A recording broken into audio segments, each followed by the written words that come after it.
ভারতীয় জনতা পার্টির যে যুব মোর্চার সভাপতি রূপক ঘোষ, ওনাকে তিপ্রামাতা দলের আশ্রিত গুন্ডারা 100 জনের মতো লোক এসে ওনার বাড়িতে আক্রমণ করে ওনার বৃদ্ধা মাকেও ওনারা ছাড়েনি, ওনার বৃদ্ধা মাকে পর্যন্ত ওনারা মেরেছে। তারপর আমরা সঙ্গে সঙ্গে হাসপাতালে নেই, হাসপাতালে নেওয়ার পর রূপক ঘোষকে জীবিতে স্থানান্তরিত করেছে এবং ওনার মাকে কোয়াই হসপিটালে ভর্তি রেখেছে। তারপর আমরা কোয়াই থানাতে গিয়ে নাম সিসিটিভির ফুটেজ ছিল, সিসিটিভির ফুটেজ থাকার পরেও আমরা দিয়েছি এবং ওনাদের বিরুদ্ধে আমরা এফআইআর করেছি। আমরা থানাকে আমরা জানিয়েছিলাম যে যদি আজকের সকাল 9টার ভিতরে আসামি গ্রেপ্তার না করে তাহলে আমরা আন্দোলনে যাব, আমরা সড়ক অবরোধ করব।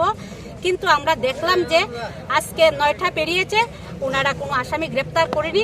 তার জন্য এই পরিপ্রেক্ষিতে আমরা আজকে রাস্তায় বসেছি। আর যদি আসামি গ্রেপ্তার না করে তাহলে এর চেয়েও আমরা বৃহত্তর আন্দোলনে আমরা যাব।